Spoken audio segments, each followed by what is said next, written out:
Happy Thursday, Lana. And hello, Stephanie. How are you? We're doing okay here. Hope you're doing okay there. Hi, Dolores. Nice to see you. Thanks for sharing. And hi, Avro. I'm feeling very well. I hope you're feeling well.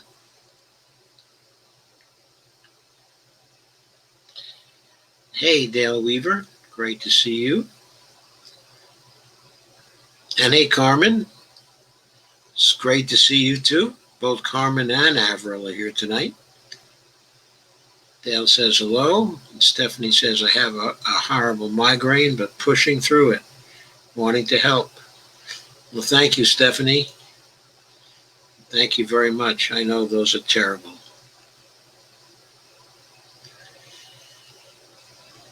So you have lots of flooding there. Hope it stops soon.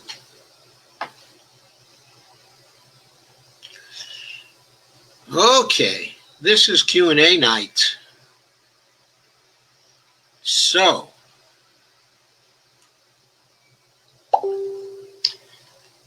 let's have some Q&A.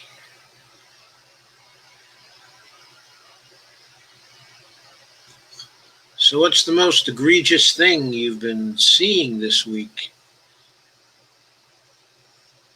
that we've covered here? And maybe the most egregious thing that we haven't covered here. Lana asks, are you in the path of the hurricane? Stephanie says, about to start sharing now. Oops.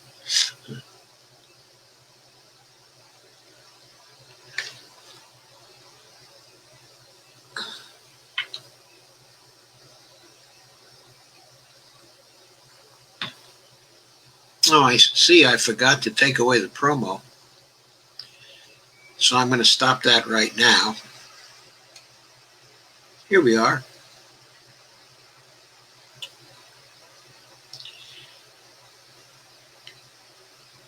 Oh, what did you think of the Michael Moore episode, Lana?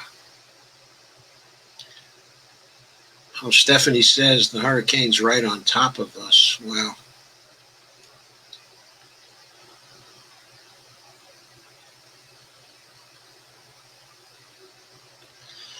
Lana says, Stephanie, that's horrible.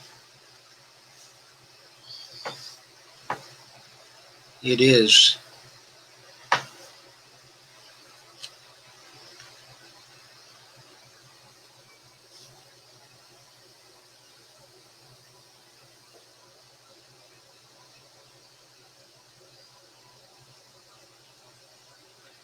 Once we got a hurricane in Binghamton, New York, where we lived when I was teaching at SUNY Binghamton. The name of the hurricane was Agnes. I think it was 1974 and 1973, somewhere in there. Boy, our backyard was wet as could be for months. It was just a big puddle in there. It just wasn't able to drain away. There was so much moisture in the ground. Lana says, the worst thing I saw today was a video of the sheriff, of Kenosha, Wisconsin. What an a-hole. Yeah. Yeah, there are a bunch of people around there who are really, they're really racist, I think. Avril says, doing my sharing and inviting on my page because I'm borrowing this device. Wi-Fi just won't work on the EVOO device.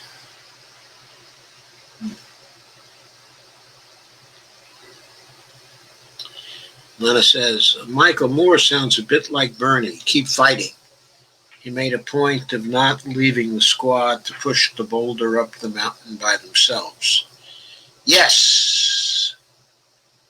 Of course, we can't let them push the boulder up the mountain by themselves, but this not only applies to people who are within the Democratic Party. It applies to people who are outside of the Democratic Party, too. We can't let them push the boulder up the mountain by themselves. Harold says, yes, all they want to do is victim shame and blame.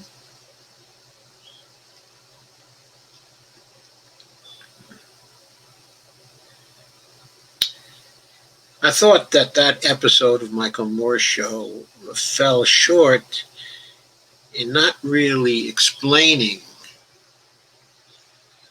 how the environment would shape things in such a way that Biden would eventually be compelled to go our way.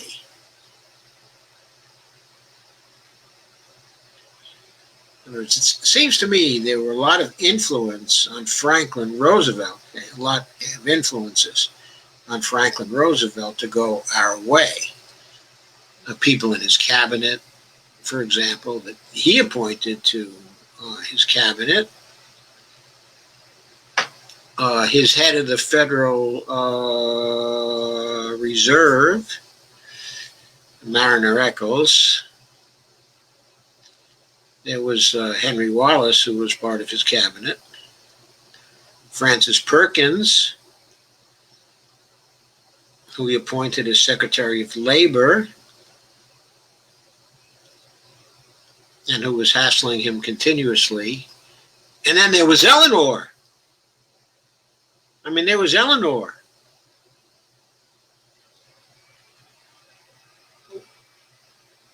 What I'm really saying is, who are the influences around Joe Biden who might play the same kind of role as the influences around Franklin Roosevelt to move him to the left? Where's Harry Hopkins? Harold Ickes, not the current Harold Ickes, of course. Harold Ickes Sr.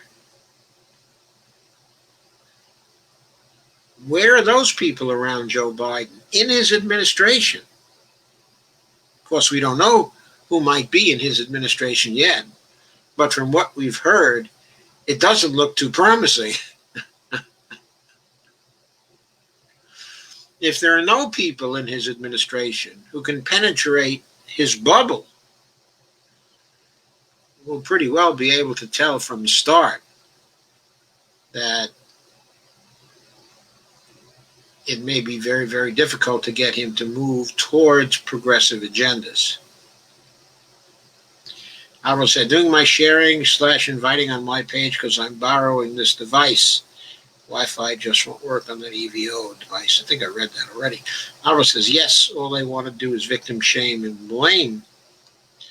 And Lana says, Eleanor knew how to put the pressure on. You bet she did. She was a very important element in what Roosevelt did.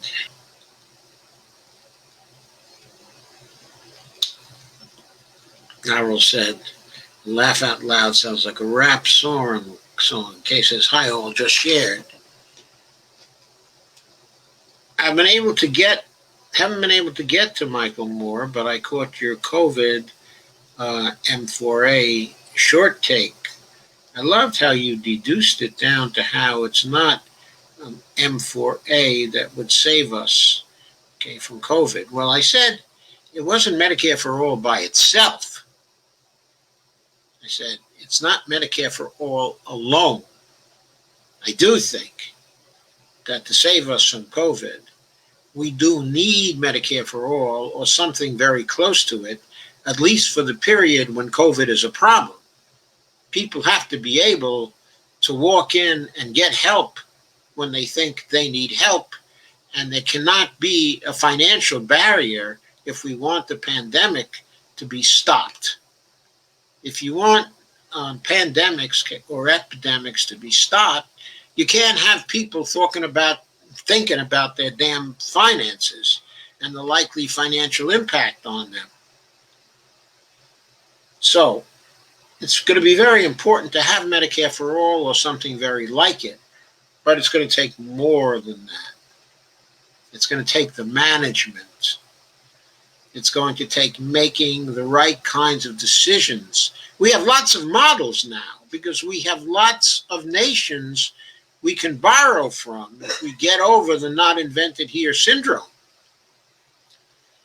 In other words, we know how it's done because we know how other nations did it successfully. Lana says, Eleanor was fabulous at the United Nations too. She was.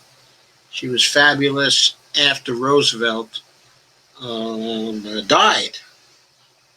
She was a force for good within the Democratic Party. And she was a potent force, even while Harry Truman was the president. She pushed him to the left, okay, in many ways. Sandy said, hello, shared. Hello, Sandy. And Kay says, have been on Bernie's live stream in Our Revolution and Moving for the People's Party. Laugh out loud. Live stream night for me. There was a little, it was a live stream tonight with Ro Khanna, Zephyr Teachout, also Tiffany Muller. And the live stream was for Julie Oliver, who's running in the Texas 25th CD. She won the primary for the Democrats. And she's a Bernie Democrat. She's a Bernie Democrat running in a rural area in Texas. Well, not just a rural area. It's partly a rural area in central Texas, but it's partly Austin, Texas also, which, of course, is a very progressive area in Texas. It's where the University of Texas is. Stephanie says, all done sharing finally. Stephanie, it didn't take you long. It's only 9:16. That's just incredible. Avril says, I saw a headline that hundreds of Republicans are clamoring to Biden. Clamoring to Biden? Survey data I've seen showed that no more than 5% of the Republicans are planning to vote for Biden. That percentage is smaller than the percentage who supported Hillary Clinton. It's smaller than the percentage of Republicans who supported Obama. So it's not really that many. Okay, there may be hundreds of name Republicans who are fed up with Trump and are moving over to Biden. But that doesn't mean the rank and file Republicans are planning to follow them. So we're just going to have to see about that. As far as I can see, the campaign to get the Republicans on board is not having a great effect when it comes to the rank and file Republicans, the grassroots Republicans. And Biden probably doesn't know that because he doesn't know from grassroots politics. He doesn't know anything about grassroots politics. He's been in his cellar for ages and ages and ages.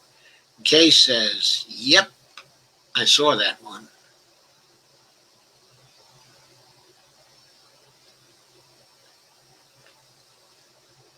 So it remains to be seen whether Trump is going to get a bump out of his convention, which I understand has been full of Looney Tunes and merry melodies, to use an old hackneyed saying.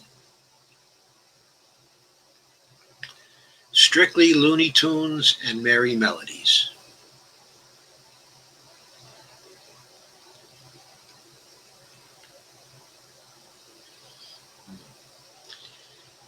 Anyway, we will know very soon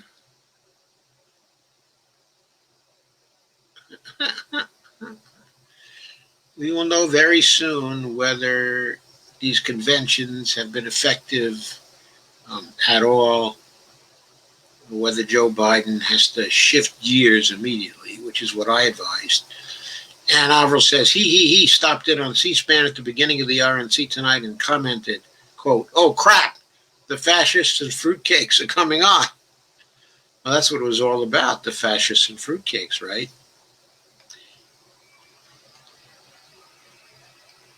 And Lana said, I heard that Biden had zero bump. That's what I heard too. Heard Biden for zero bump. So hopefully Trump will have a negative bump, right? I vacillate between hoping he has a negative bump and hoping he has a positive bump that persuades Biden that he's got to get off this Republican recruitment strategy quick. What he's got to do is go after independents and progressive Democrats. And for my money, you do that in the same way. You start to offer the free internet around the whole country, and free college, and Medicare for all, and a Green New Deal, and a federal job guarantee, and the elimination of student debt. And you get all the independents and all the Democrats aboard. They'll go for that. They'll go for that. And you shut your mouth about fiscal responsibility. If the Republicans want to play fiscal responsibility games, then let them do it.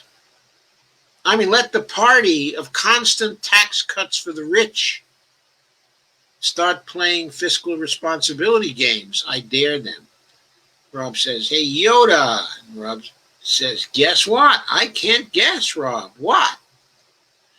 Avril says, I also left a nice hashtag LearnMMT unifying comment. I'm not all that bad. A nice LearnMMT unifying comment. Thank you, Avril. Lana says, the GOP convention is downright scary. Yeah, it's a convention of fascists. Steve says, let them eat the fruitcake. We don't have to let them eat the fruitcake, Steve. They just normally eat fruitcake. In the normal course of their day, they insist on eating fruitcake. Sandy says, chicken butt. Stephanie says, I just read where Democrats sued and got Greens taken off ballots in Texas, Montana, Wisconsin, and Rhode Island. How can they do that? They can do that by challenging the petitions that got them on the ballot. If they can take him to court, claiming that there are a lot of forged signatures, or they don't come up to the totals required in those states, they can get them off the ballot. That's how they can do it. Challenge the signatures. Okay, maybe the Greens should turn around and challenge whether the Democrats have the signatures they need to get on the ballot. Everybody who runs has to have the required amount of signatures. And in those states, for a lot of the offices, all you need is 10,000 signatures. Now, that's true here, in Virginia. If you want to be on the ballot, you have to start sufficiently early. You have to get your 10,000 signatures in, and it's better if you get 15,000 or 20,000 signatures in, because the two major parties are going to challenge your signatures on the petition, say you shouldn't be on the ballot. Steve DeVore says, hi, everybody. Hi, Steve. And Sandy says, hi, Stephen. Lana says, how's it going, Rob? And Lana says, hi, Stephen. Stephen says, the notification was buried under a bunch of others. Oh, sorry to hear that, Stephen. Avril says, terrible strategy. There are allies, but Democrats are playing dirty GOP pool. I don't think it's dirty to challenge petitions and signatures. I think people have to earn their place on the ballot. If you want to make it easy, then you require only 5,000 signatures, or maybe 10 signatures, or 20 signatures. I don't care what the criterion is. that once you've got a particular set of signatures specified in order to get on the ballot, then people should be careful to get that amount of signatures, okay, in my view. So I don't think a challenge is a dirty GOP pool. I think it's to be expected. People have to prepare for it. Steve DeVore says, hi, Sandy. Kay says, suggest inviting Kelton to MPP2. Suggested inviting Kelton to MPP2. Good. That's fine. Why doesn't the MPP invite me?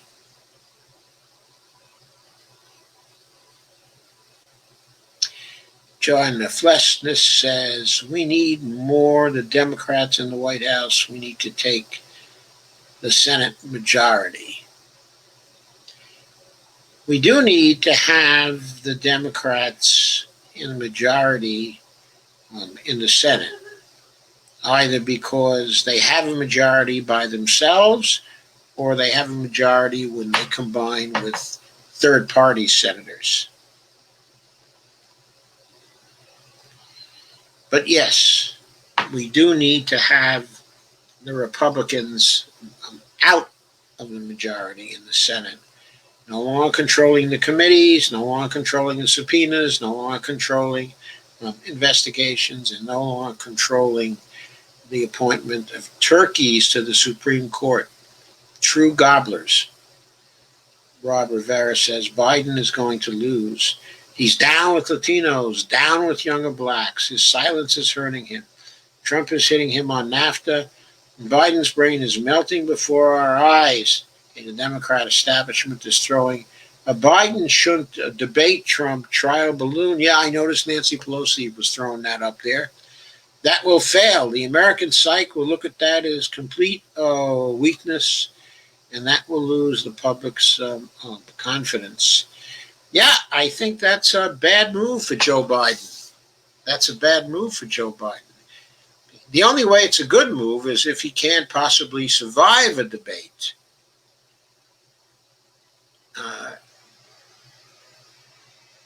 But he's definitely going to lose polling if he decides he doesn't want to debate. Avril says they snort fruitcake. They snort fruitcake? Okay, they snort fruitcake. Rob says the Democrat establishment is doing everything to tell the real left, quote, fuck you, we want Republican voters and not to rent, but to be the Biden Republicans, unquote. Ugh, yes. I read that. That was in Rahm Emanuel's interview. I don't know, did I read it? I heard it. Lana says, that's another thing that I see Pelosi say there will not be any debates. What? Well, Pelosi doesn't have control over that. But she advised Biden not to have any debates. Whether that's just a negotiation position for Biden to get the kind of debate arrangements he wants, or whether they're really serious about that. But I don't know if they can afford to take such a position. It would look like he turned tail and ran. Turned tail and ran because he was afraid of the big bad orange monster. Stephanie says, Lana Dell, I saw that too. Kay says, Lana Dell, Biden refused that idea in an interview on CNN today. What I want to know is this. Did he challenge the orange pancake to a push-up contest? Did he do that? Kay said, do you want me to ask them, Joe? I will. Sure, go ahead. Ask them to have me on. I'll be happy to come on behalf of the People's Party.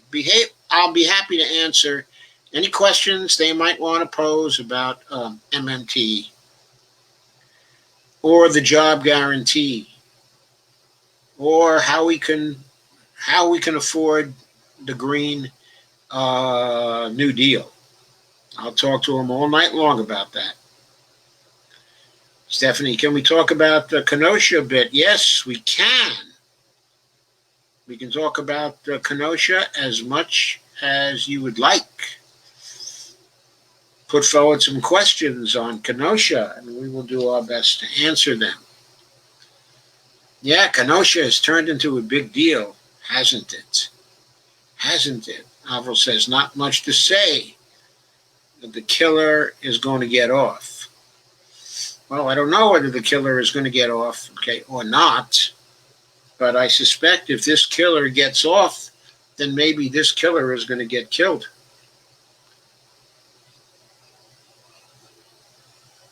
The safest place for this killer may be in prison for the next quite a few years.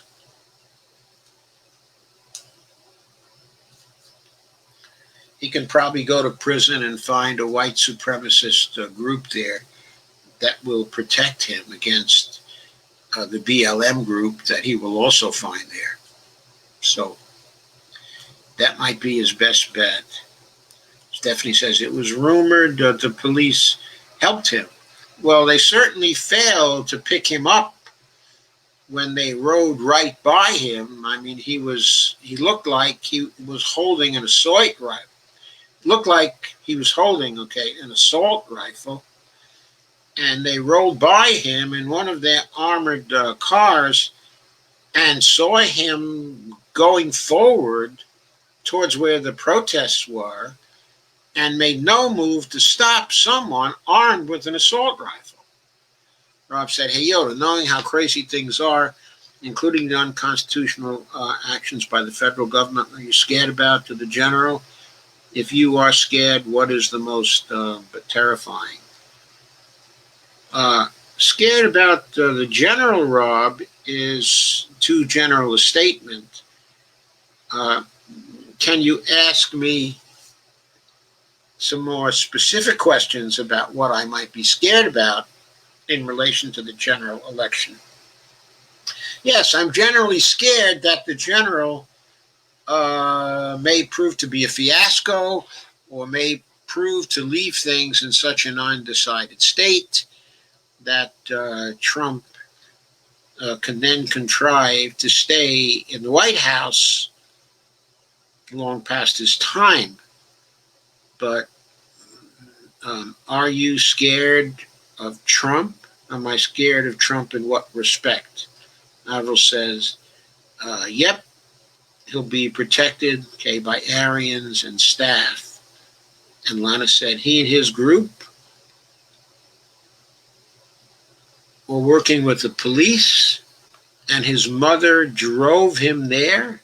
His mother is so crazy, she drove him there with a gun to shoot the protesters. That has to be one of the nuttiest mothers in the world. Steve says, I wrote on Facebook, his mother is just as guilty as he is. Rob said, are you scared Trump is going to win? I unfortunately think he's going to win. Oh, okay. I have treated this in a number of live streams already.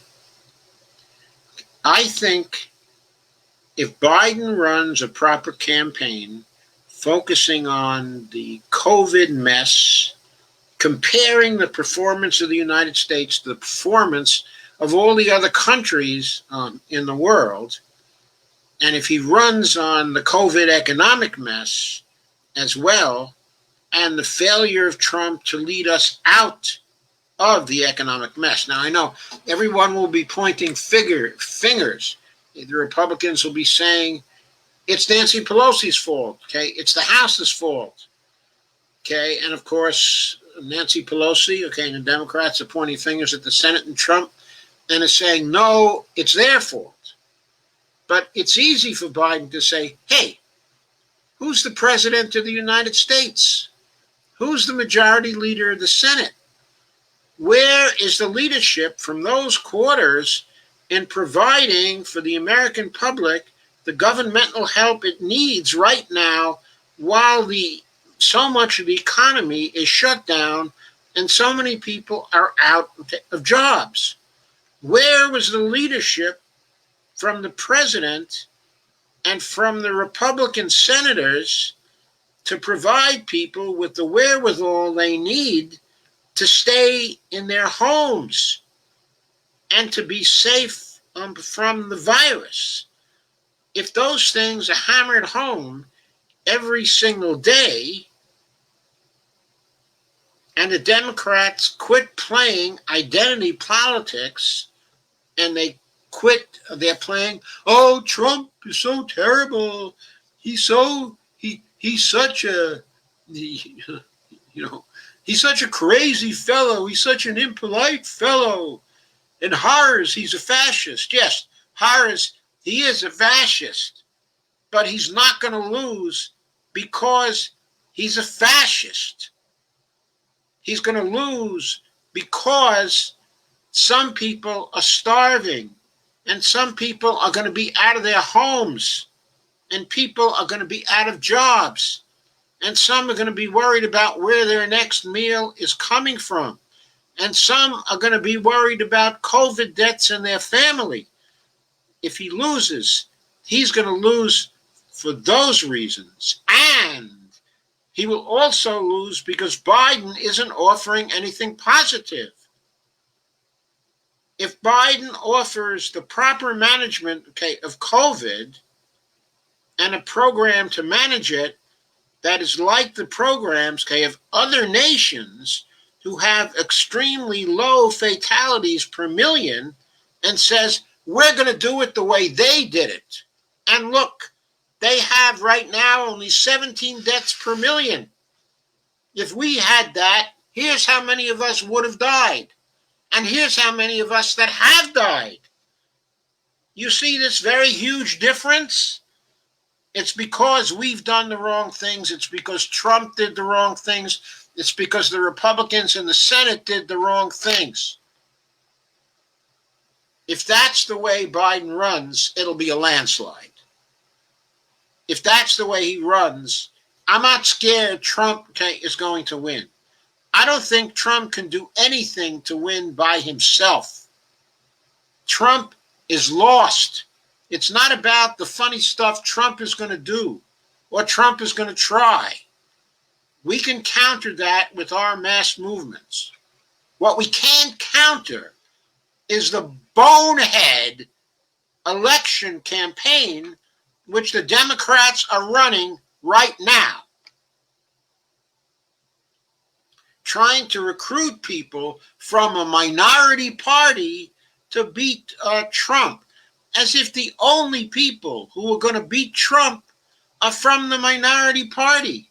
I mean, right now, Trump has a majority among independents, according to polls. He's winning the majority of independents. How is that happening?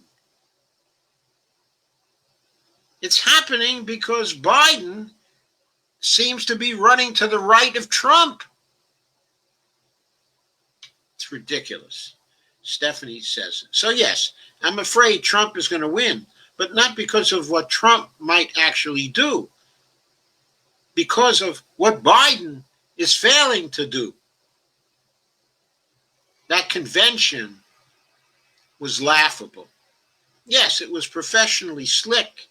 Yes, the stars of the Democratic Party gave nice speeches, but none of the nice speeches, except for Biden's himself, really promised anything in terms of stopping COVID, in terms of healing the economic depression that we see coming right at us. None of the speeches, except for Biden's, began to address those things, and only he began to address them. Now, he's got to be doing appearances in front of the cameras every single day. We know he can't get out because it's impossible to get out. But he can have live streams every single day mopping the floor with Trump and his administration. There's all kinds of material that he can use. He's got to get all these consultant resources that he's got from these supposedly very smart people to begin to wipe out Trump on the issues. On the issues. Maybe his consultants can't talk issues. They're so used to talking identity politics that all they can do is talk about that.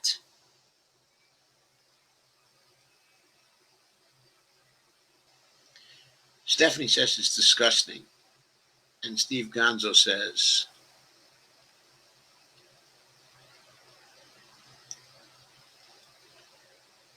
sorry, I scrolled forward too far.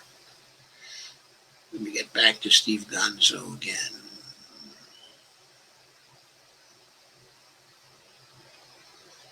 Steve says, they overcharge to make burden of proof unlikely to meet the threshold of a reasonable doubt. Have they already done that in Kenosha? I mean, okay, is there a reasonable doubt about his firing the gun and killing those two people? I don't think there's a reasonable doubt about that. I think there's film about that, isn't there? Steve says, Rittenhouse was carrying an illegal firearm across state lines after curfew. But instead of being apprehended, he was embraced by Ellie. Okay, who's Ellie? Avril says, killer's mom is a nurse's aide, but she took him there with the AR-15.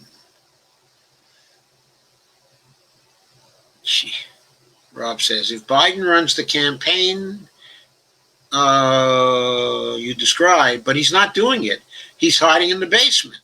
The Democrats are completely silent. Well, I said, Rob, they're botching things up. As of now, they're botching things up. They seem unwilling to try to win. They want Trump to lose. They don't want to try to win. But he's lost already. He's given them all the material they need. They're just refusing to grasp hold of it and to use it. Avril says Donald Trump is challenging that he deserves another term because Obama spied in his campaign in 2016. That is not going to cut any ice at all. That is not going to cut any ice. That is simply playing to his base. It's not going to change any minds. Who cares what Obama did in 2016?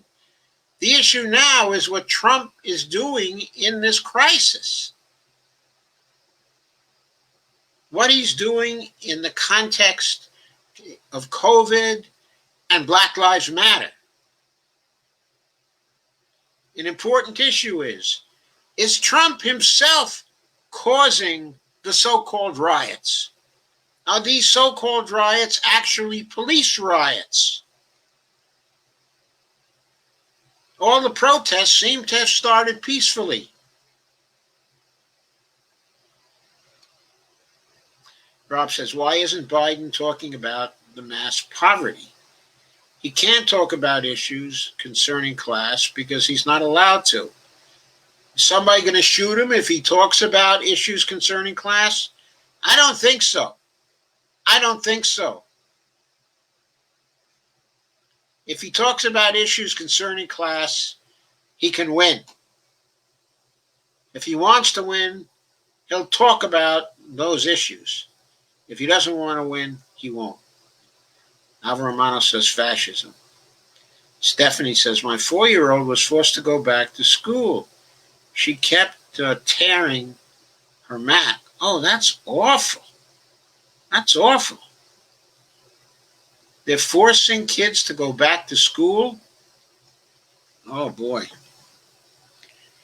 Stephanie, you have a problem because she may be forced to go back to school. She may contract COVID, but it's most likely going to be mild for her. But it may not be mild for you. Stephanie says she kept tearing her mask off. Avril says, tearing what mat at school? Steve says, they're all worried to death. People are going hungry right now.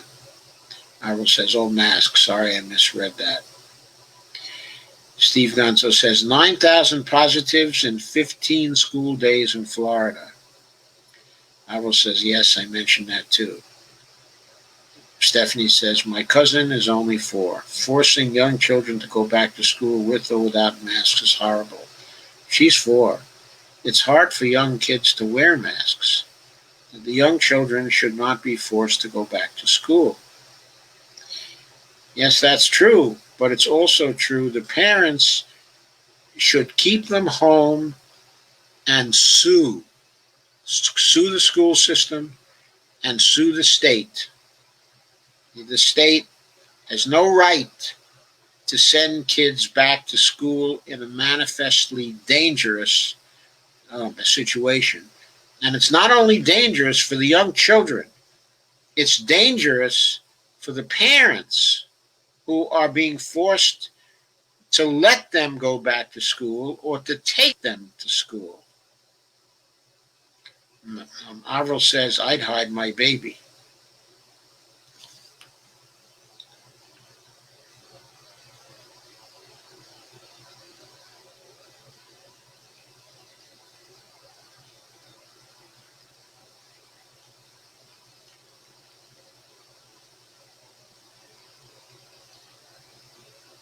Stephanie said, I accidentally shared it before I could correct it. Laugh out loud. Kay says, Biden's interview on CNN today went pretty well. I was amazed. I didn't see that interview. What did he say, Kay? Rob said, I understand this may be cruel, but I am wholeheartedly with Jamar in his stance that if Joe Biden is not for Medicare, when 88% of the voting base supports it, then how Biden needs to explain why he won't support it and was willing to lose to Trump for not supporting Medicare in the middle of a pandemic. I can't agree more. I completely agree with Jamar Thomas, and I completely agree with you. And I have raised the point myself in other live streams that how can Joe Biden claim to be representative of the voters in the Democratic Party when 88% of the voting base want a Medicare for All program, and he has said that he will veto it if it crosses his desk if he becomes the president? How can he claim the Democratic Party is democratic when its standard bearer won't even provide something that 80% of his voting base wants? I couldn't agree with that more, Rob. And I've said it here quite a number of times now. Jamar's not the only buddy saying this. Steve says premeditated, reason of doubt. Avril says, I love it when mellow Dr. J turns into the Incredible Hulk. Stephanie says, Romano, me too, laugh out loud. Avril says, Stephanie says, Avril, I also love it when Dr. J gets riled up. Doesn't take too much to get me riled up. Stephanie says, 4-year-old cousin, not daughter.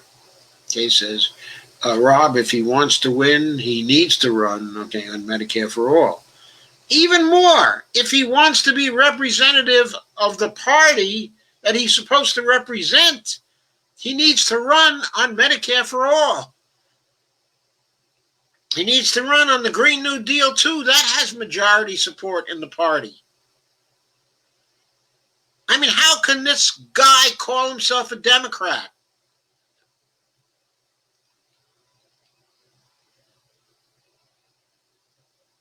He's running on a public option. He's going to lower the Medicare age to 55. Big deal. In 2010, progressive Democrats were offering more than that. It's 10 years later. Wake up and smell the roses, Joe. Biden, that is. Avril says, that's why DT's base loves him. He validates them. Not so with Biden. Yeah, that was the problem with Hillary too. She would not validate her base. She kept trying to tell them, this is the right way. You should think this, what I think, not what you think. I mean, you don't like NAFTA? You don't like free trade? What are you, crazy? You don't like free trade? Well, Hillary, I don't know about you, but my job went out the window because of NAFTA. I don't like what you guys did. When are you going to give me another good paying job? When is that going to come back? What program are you supporting that's going to bring that back? I don't have to have the same job. It can be an alternative as long as it pays a living wage, as long as it's got good fringes. Why aren't you supporting that? What the hell's wrong with you? Sandy says, I go back next week. Kids go back on the 8th. Avril says, I'd hide my baby cousin. And then he...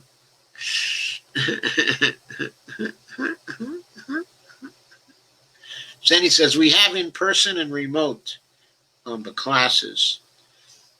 What's the ratio of them? Most of them remote classes and only a few in person. And are the hours of the few that are in person restricted? I hope so. Belana says, my niece said her small kids will go 2 days a week and then homeschool the other day. So that's the answer to the question. 2 days out of 5, so 40% of the days will be in person and homeschool the other days. And I feel sure that if people start to contract COVID in those 2 days, it will be all homeschooling or maybe cut back to 1 day a week and 4 days at home. Avril says, that's a little better. However, kids are carriers from what I've read. They certainly are carriers. They're just as dangerous as adults are as carriers. They're not any safer from the scientific information. They may have cases that are asymptomatic quite a lot of the time or very mild. So it may not be too dangerous for the kids, though there will be some fatalities among children because they're going back to school. That's what the scientific evidence is showing right now. Oh, by the way, there was a study done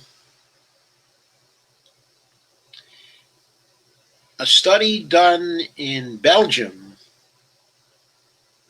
I believe it was in Belgium.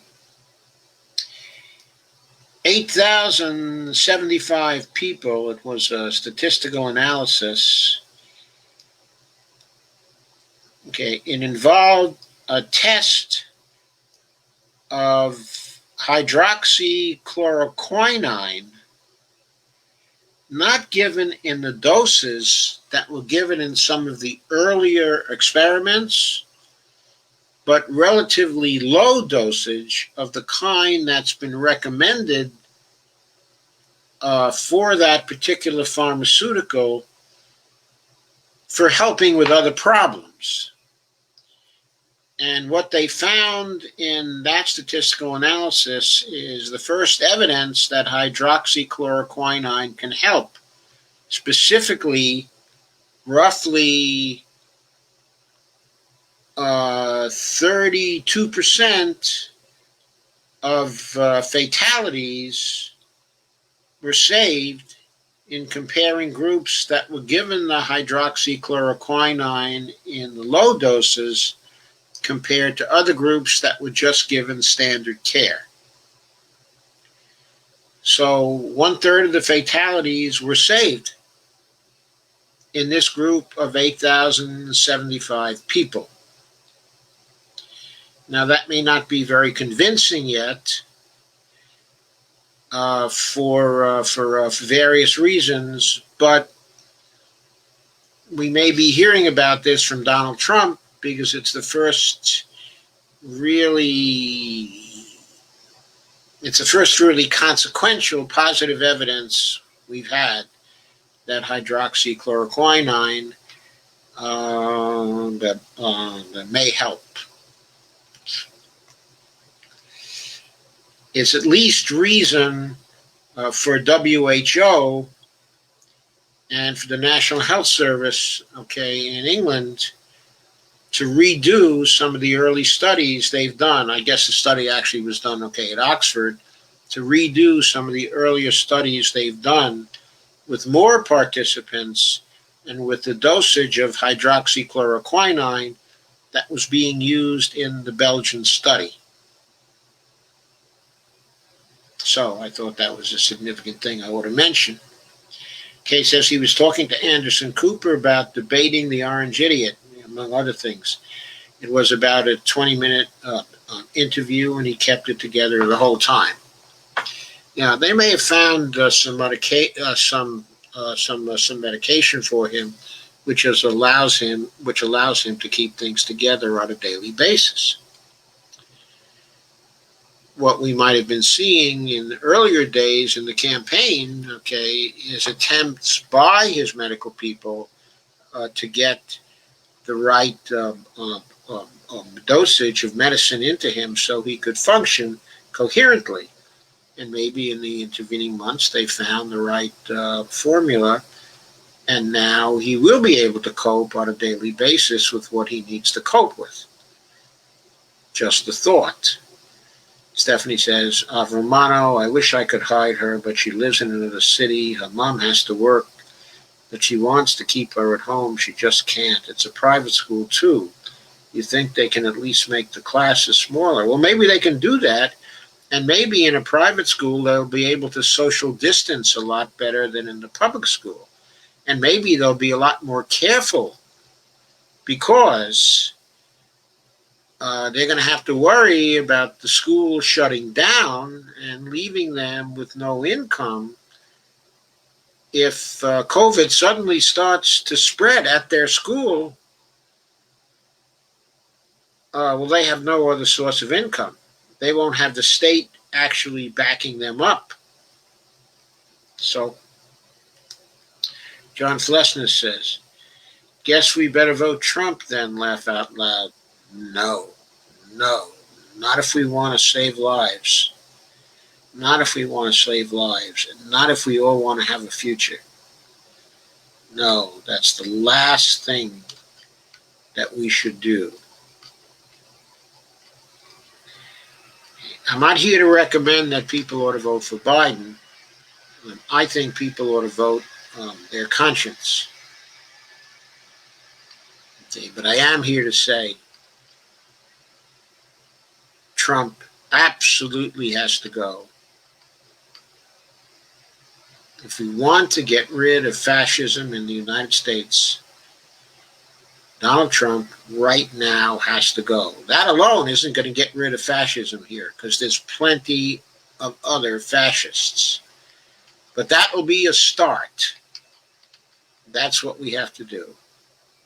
Stephanie says, Kamala is the fear that keeps me up at night.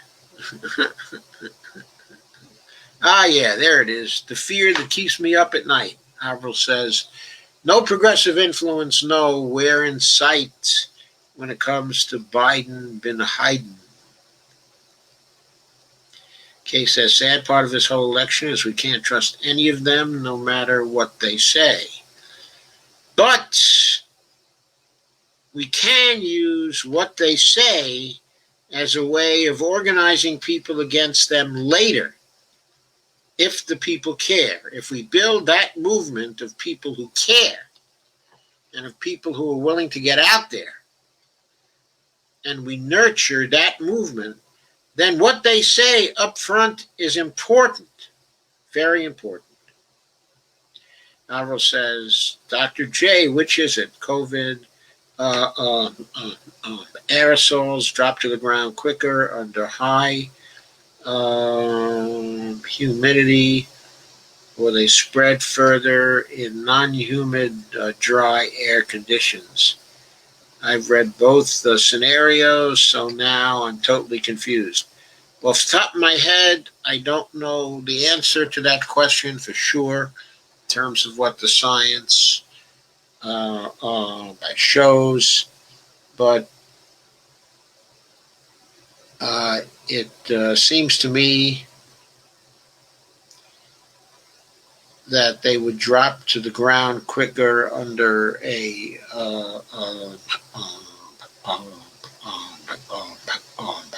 high humidity situation, and if they drop to the ground quicker, then they're not going to spread further.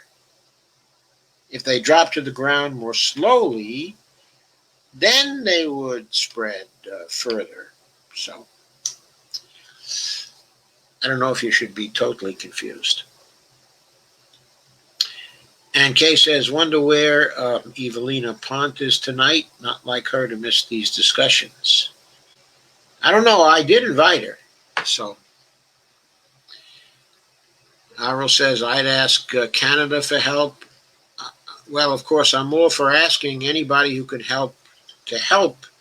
But I would point out to you that Canada has not done well. It has not performed well. It has not been one of the better countries. Now, this is not to say that it's not far better than the United States. It certainly is far better than the United States. And by the way, let us now look at what our current situation is. As of the end of yesterday, we had 1,289 deaths. That was yesterday, and 183,653 fatalities. We were at that point up to 554 fatalities per million.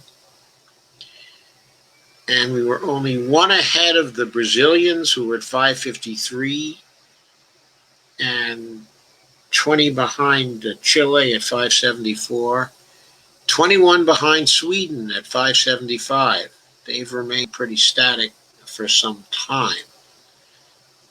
As of today, as of thus far today, we are at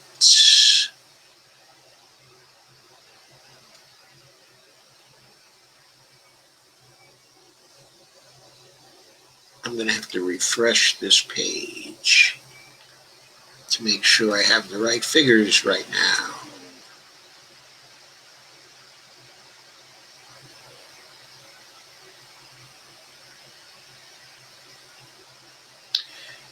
Okay, Canada is 241 deaths per million. Right now, total deaths 9,102. Out of a population of 38 million, roughly 38 million.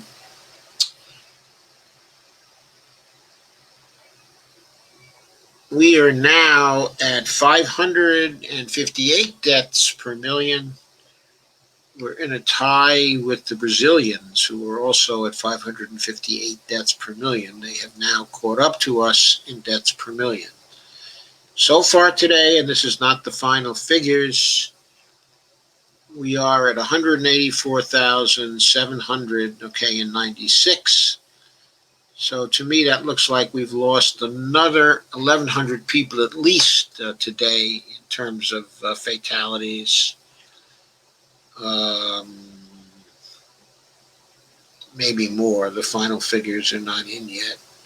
I don't have the new deaths, for today up here yet. For the United States, Sweden has been surpassed by Chile now.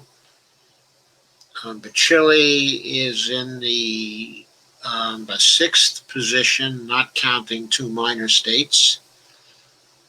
They're at 578, and Sweden is now at 576. So they're 2 ahead of Sweden and climbing rapidly. The next goal of horror for Chile, is to surpass Italy's 587 deaths per million. They're only 9 behind Italy right now. And we are now just behind Sweden. We're about 18 behind Sweden. Brazil is 18 behind Sweden too. So I said that Canada was 241 deaths per million. That is a figure that is better, 241 deaths per million. That is a figure that's better than we have here in the United States, but it is still a rotten figure. The good figures are way down. They are in places like, I don't know where I should start. Maybe Norway at 49 deaths per million. Or maybe the Czech Republic at 39 deaths per million.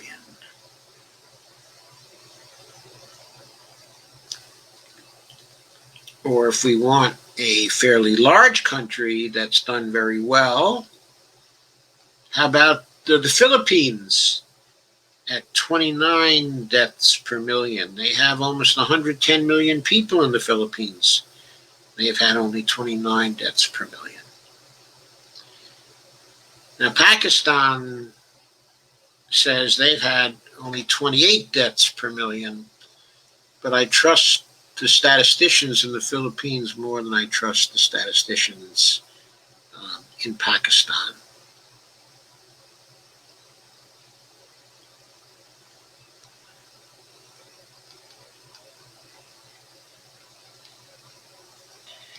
Anyway, other countries with notable performance, whose numbers we may be able to trust, Greece, 24 deaths per million. Australia, with 22 deaths per million.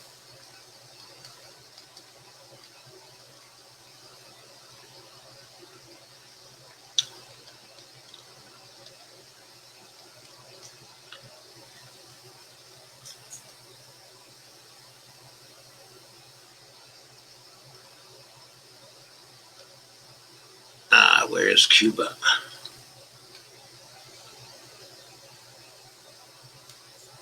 I haven't seen Cuba today.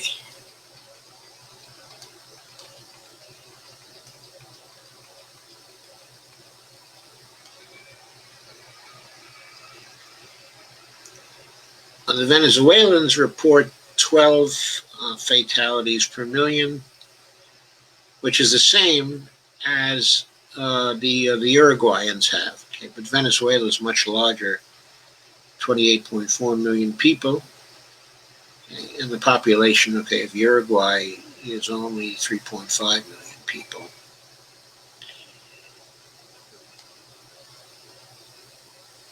Hong Kong has apparently done very well, 7.5 million people there. Japan has only 10 deaths per million. These are the good performing places whose statistics we can probably count on. Cuba has 8 deaths per million. Now, in Venezuela, they're now at 12 deaths per million. Not too long ago, Venezuela was under Cuba in deaths per million. So they've had a spike there of late. I hope it doesn't become too serious, because they've got enough trouble with our economic sanctions and deaths from those. They don't need any more trouble from COVID. South Korea has 6 deaths per million, 51 people there, 51 million people. They've obviously performed very, very well in South Korea. That would be a nation for us to learn from. The second nation for us to learn from would probably be New Zealand at 4 deaths per million.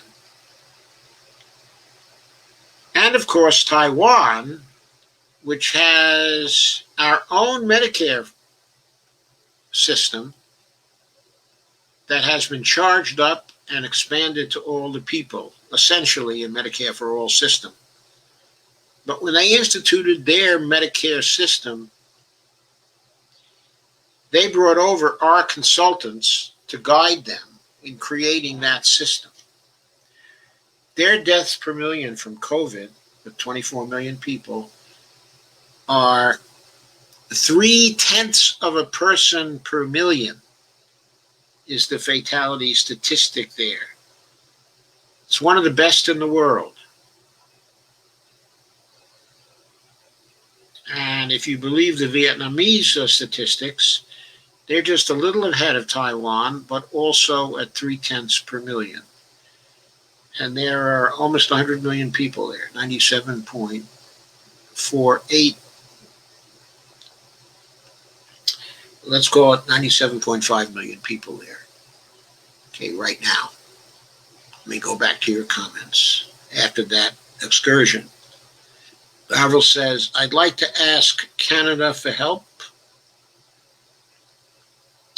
I think there are a lot of other places to ask that have done a lot better than Canada. In a way, Canada has been similar to here, a lot of hands-off stuff, and seemingly a willingness to accept fatalities which are relatively high. See, one of the very bad problems here is people tend to look at other nations that are near them in culture or near them in size or geographically near them, and they measure themselves against what those other nations are doing.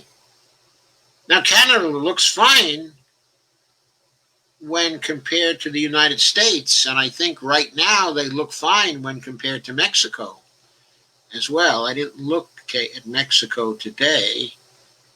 The last time I looked, they were rising very, very fast, and they were up quite high. Yes, they're above France, in Mexico now. They're at 485 deaths per million. So Canada, compared to the United States and compared to Mexico, is doing the best by far. But compared to Australia and New Zealand, other nations that are culturally similar, and compared to Taiwan, that has a system in some ways similar to Canada, they're doing terribly. So while I love the Canadians, I'm not so keen to learn from them as I am to learn from some other nations. Sandy says the numbers are changing. We have a hybrid Group A Monday, Group B Tuesday in school, Wednesday or remote, Thursday A, Friday B. We have about 200 of the kids still coming in. A special ed kids come in on a 4-day schedule. They're off on Wednesday. Wow. Avril says some colleges are holding classes in parking lots. I say that's smart. Yeah, holding classes outside and social distancing is smarter. Or have high schoolers hold classes in the bleachers. They're at the track and field, football field again. If they social distance, that's a lot smarter. Kay says, let us know how that works out, Sandy. And who did I just scroll by?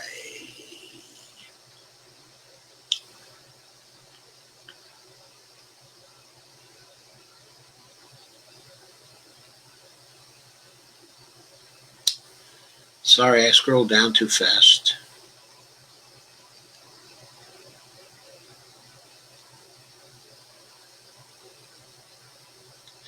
Rob said, I found Kamala doing the Kenosha, Wisconsin incident in the economy.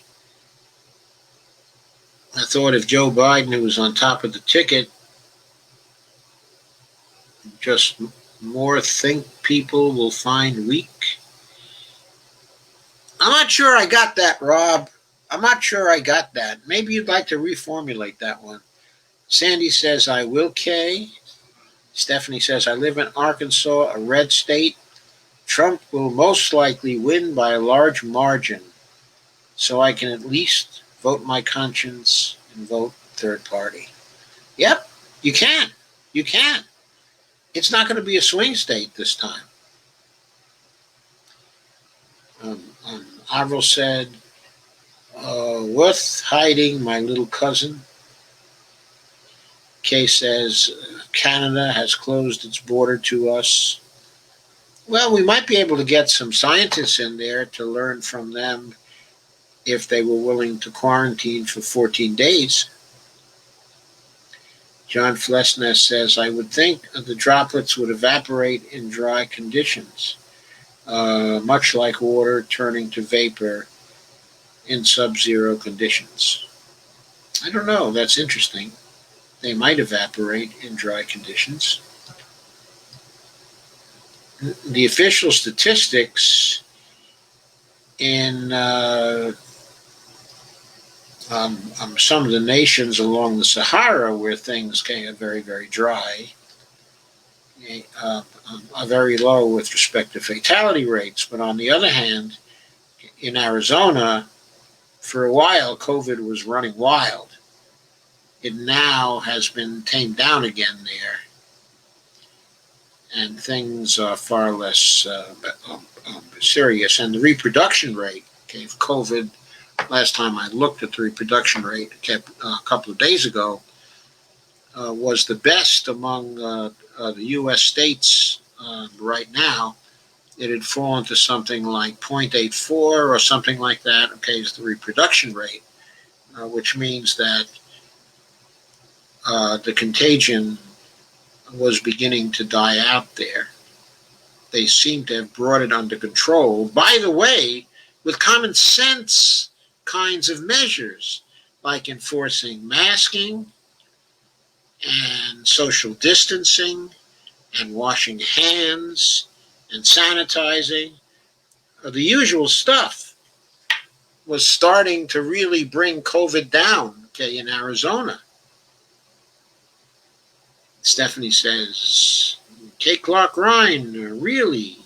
Kay says, yes, a long while ago, Stephanie.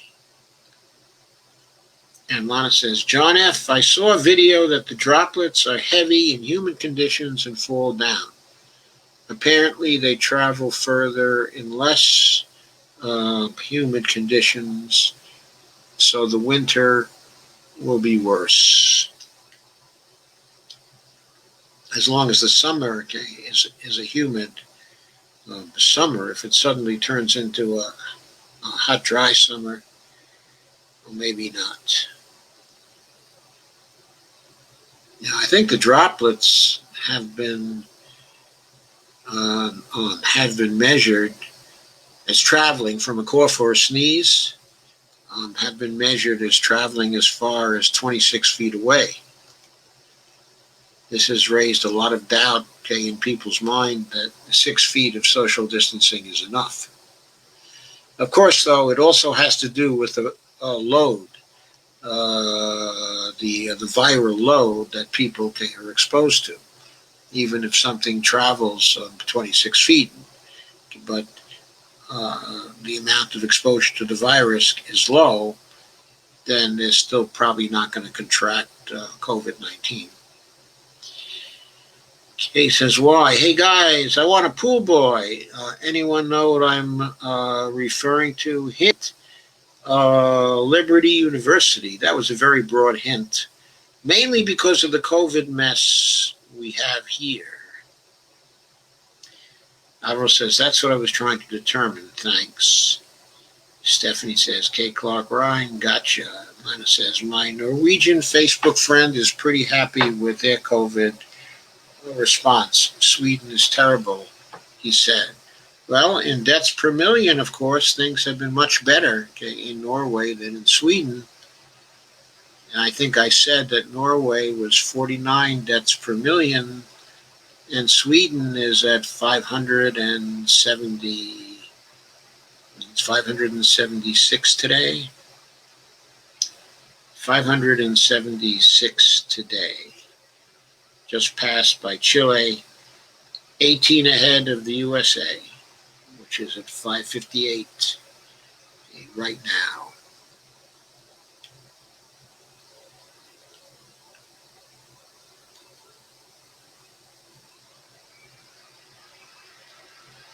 So yes, the Swedes, in terms of fatalities, have had it 10 times worse per capita than Norway. And by the way, all of the other Nordic countries have done better.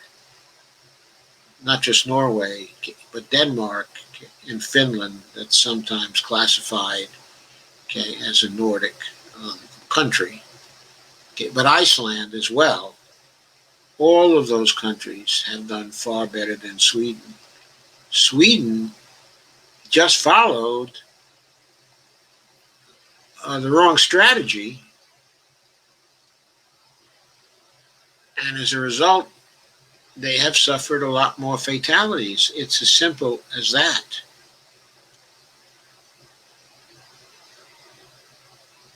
As simple as that. Okay, the deaths for earlier today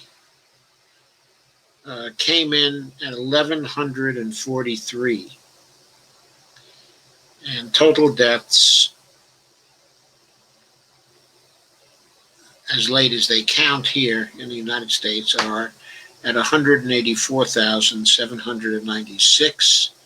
And we are at 558 deaths per million, just a little bit ahead of the Brazilians, who are in a virtual tie with us at 558.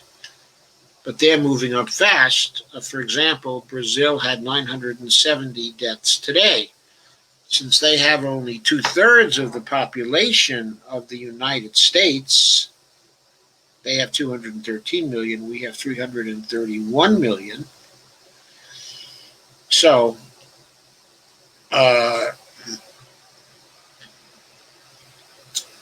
their death rate for today would roughly have been at an equivalent of maybe 1,400 or 1,500 here in the United States, while we suffered only 1,143 deaths. So Brazil is certainly moving faster than the United States, and probably by tomorrow will surpass us in deaths per million. But we're moving fast too, and both of our nations will soon be past where the Swedes are. It won't take too long now. It's probably, 3-4 days away until we will have worse performance than Sweden. And we'll be approaching the Italian figure for deaths per million. After Italy is passed,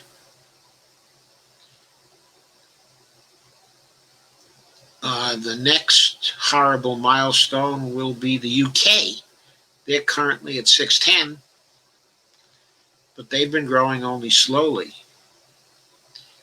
And we will probably surpass them very soon, I'd say within a week or two. After that, it's Spain. Spain is ahead of the UK by maybe 10 deaths per million, but Spain has had spike lately and has been growing faster than the UK in deaths per million. These are grim statistics. Sweden is terrible, he said. Sweden is terrible.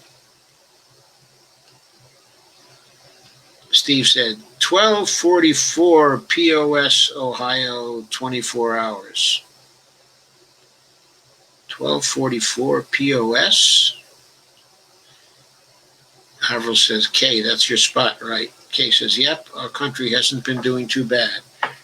But other larger population countries are still struggling. Our country or our county? Oh, other larger population counties are struggling, yes.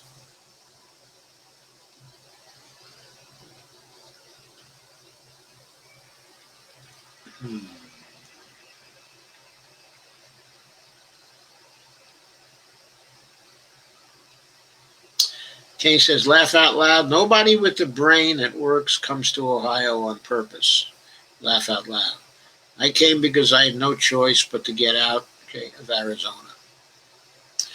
Alvaro said, I sent an email about the flaxseed info. I hope you get a chance to reply. I sent you some info today, Alvaro. In fact, I sent you some info late last night. You should have gotten it by now. What I sent you was the website for the Flaxseed Oil 2 group. You might want to check your spam folder and see if I landed in your spam folder, because I sent you the email before I went to sleep last night.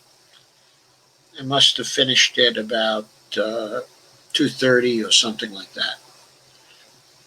I generally stay up fairly late, though I'm about to go on a campaign to limit my staying up to 2 o'clock.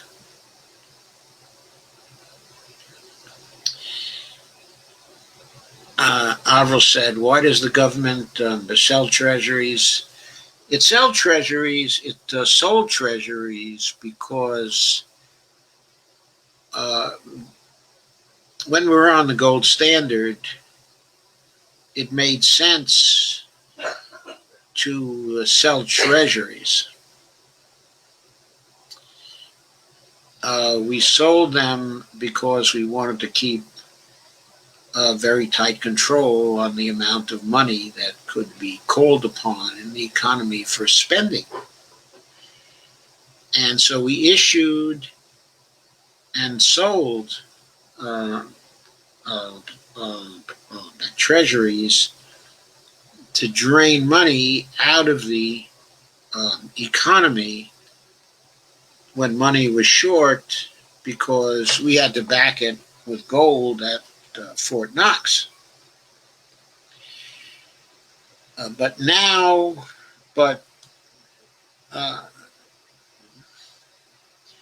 since we've graduated to a fiat currency in the early 1970s, there hasn't been any reason to sell treasuries except to give people who want it a risk-free investment. And that's probably the main reason why we sell treasuries now, because we've always done it, and because people want to buy the treasuries. It's a risk-free investment. They know it. So if they want to park their money and they want to gain a little interest, they buy treasuries. And if they need money, they can borrow against the treasuries. The treasuries can be used as collateral for loans, for fairly low interest kinds of loans, so they can always grab their money quickly anyway, or they can sell it into the market for treasuries, because the market of treasuries is always good. Steve Gonzo says, I've tried to escape Ohio before. Loved it out west too. Arizona, California in the early 80s. I don't think Arizona and California are as nice today as they were in the early 80s, but my daughter is in California now. She's in LA.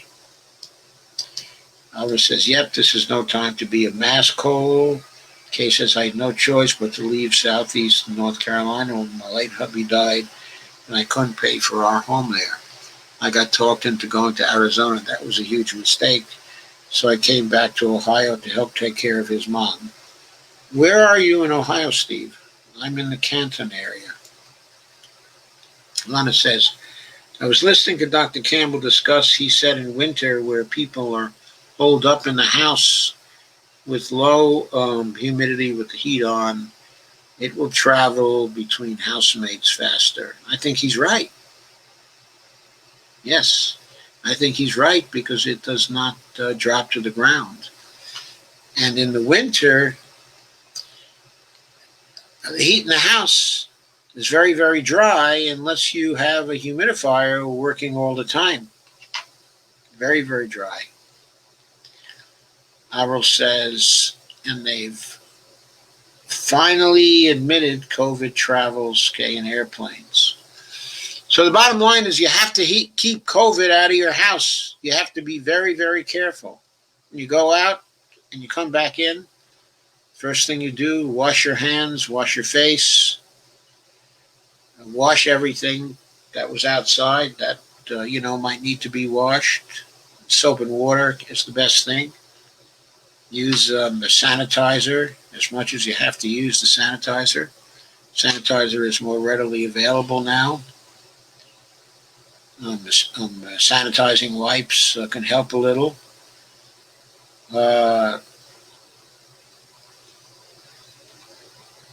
You just have to keep COVID out of your house. By the way, John is one of my former coworkers. Glad he's joined us tonight. Welcome, John. Glad to see you. Avril says, laugh out loud. No, Dr. J. That hint was about Falwell liking to watch in the corner while his wife is getting smashed by the pool boy. Avril. Such language, Avril. Shocking. And Lana says, and Rob doesn't even say hello anymore. Snob.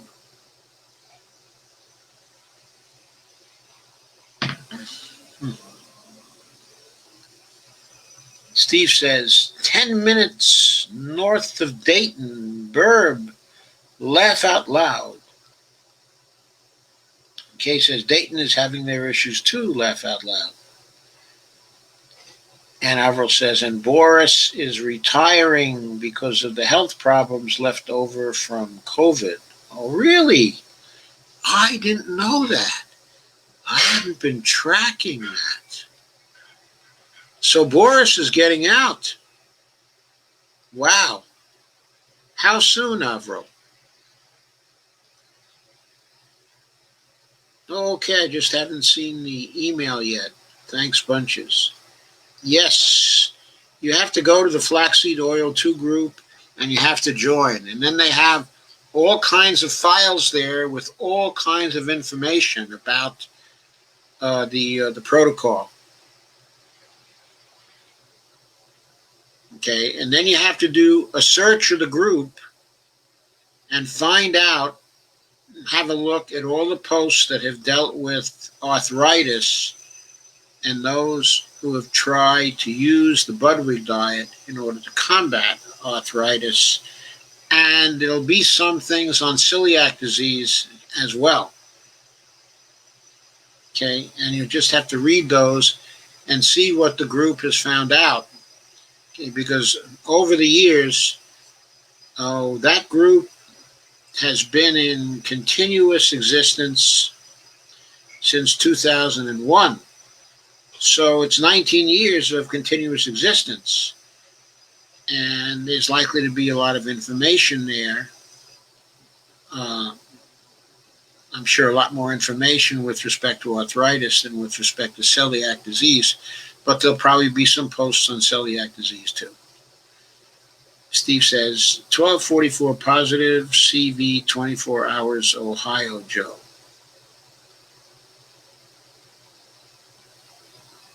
Oh, 1244 positive CV cases in 24 hours. I understand now. Thank you, Steve. And Avril says, oh, so treasuries are a gold standard thing.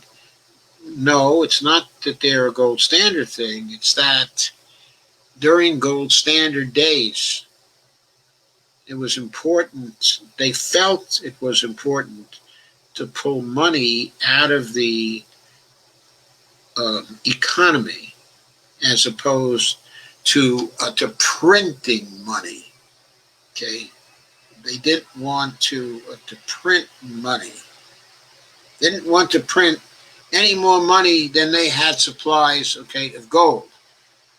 So when the federal government wanted to run a deficit, it also wanted to remove money from the economy and replace the money with the treasuries,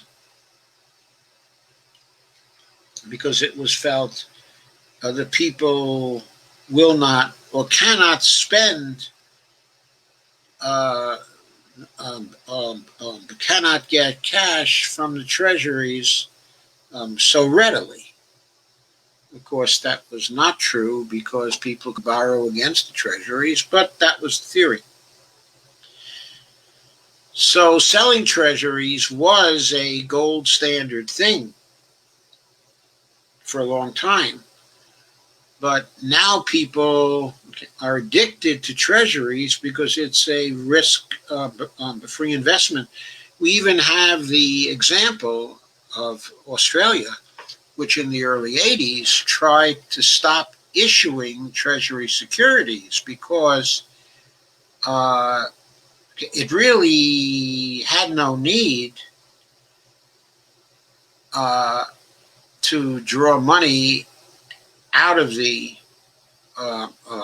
economy, or as it was thought then, to have the revenue to spend because it was running surpluses all the time. Okay. Uh, so it didn't really have to issue um, any treasuries. So it stopped issuing treasuries. Okay. And big business came to the governments and screamed very, very loudly, we need our securities from the government. We need our debt securities. We've got to have them. We need safe investments. So the Australian government, even though it did not need to sell debt instruments for revenue, began once again to sell debt instruments because that's what the people who are always telling us, oh, the debt is too high, wanted. They wanted the Australian government to incur debt once again. Kay says, who will be in charge of the UK then? Maybe they will wise up and get someone worth a damn. Well, now they have a tough time because I'm not sure there's anybody in the Labour Party who's worth a damn. I used to think Jeremy Corbyn was worth a damn, but it turned out when it came to being a politician, he wasn't quite so smart as I thought he might be as a politician. Avril says, Boris, I think, is leaving in 6 months, but my memory sucks.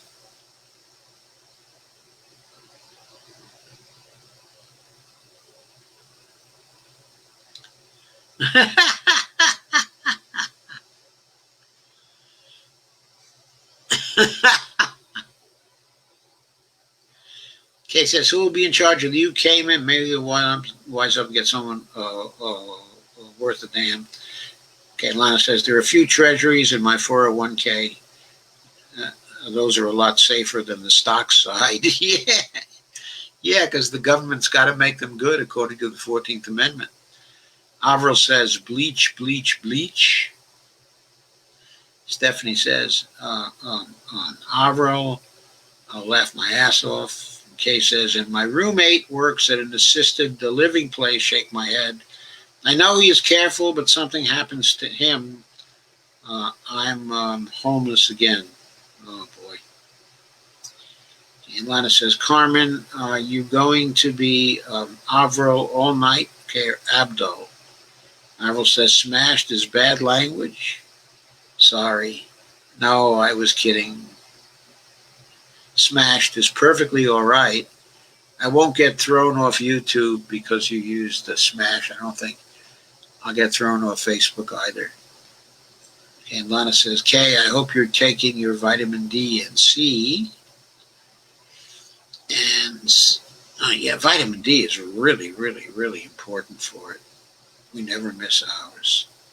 Steve said, wow, oh, Boris, be gone. Steve Lanzo said that.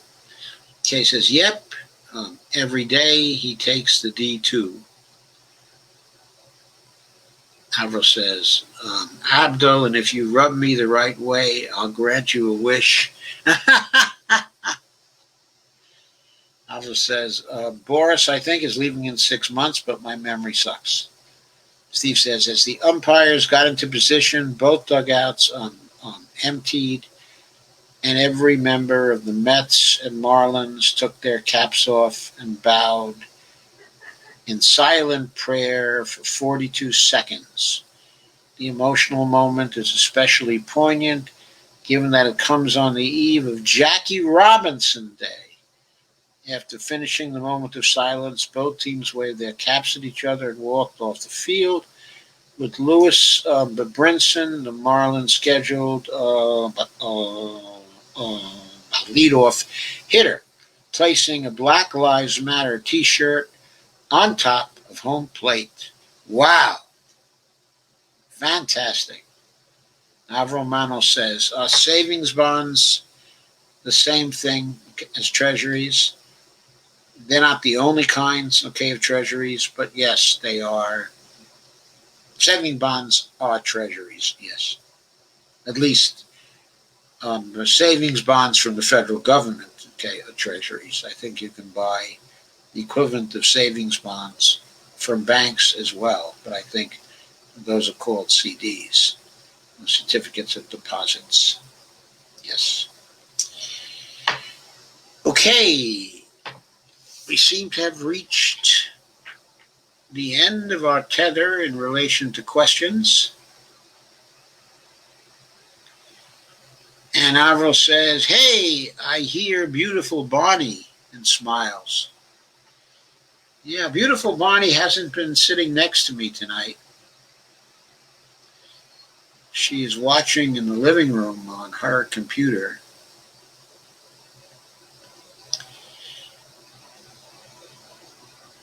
But maybe she will grace me with her presence now.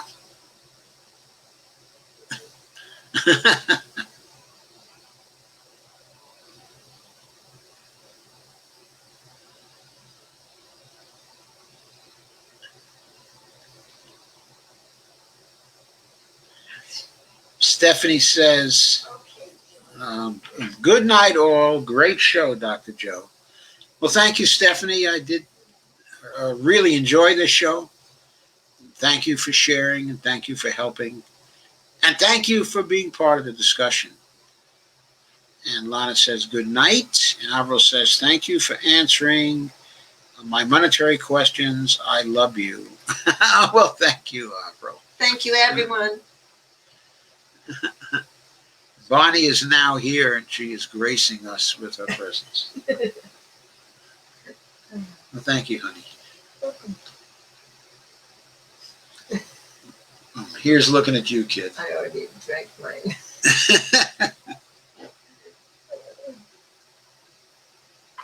I dated myself with that one. You couldn't do that. I don't mind dating myself. Stephanie said, you're welcome, Bonnie. Kay says, thank you for another great discussion. You all keep me seen, sorta. From Laugh Out Loud, I always like these the Q&A sessions. Yeah, we do too. We're making them an institution on Thursday nights. And Sandy says, good luck, Stephanie. And Lana says, hi, Bonnie. Hi. And Bonnie says, hi. And Stephanie says, good night, my friends. And Avril says, my pleasure, Bonnie. Sandy says, hi, Bonnie. And sends a heart Hi. your way. Okay, good night, friends. I'll be back Saturday. I'll try to put up at least one more short take tomorrow sometime. And Sandy Dagg, Stephanie says, thank you, Sandy. I need it. This hurricane is no joke.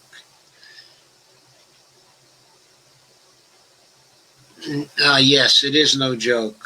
We hope everything works out very well for you, Stephanie. And you don't have any troubles at all from the hurricane. Kay says, great idea, Joe. Well, I think it was Bonnie's idea. Actually, so it's Bonnie's great idea. And now that we tried it a few times, we both agree that it was a great idea.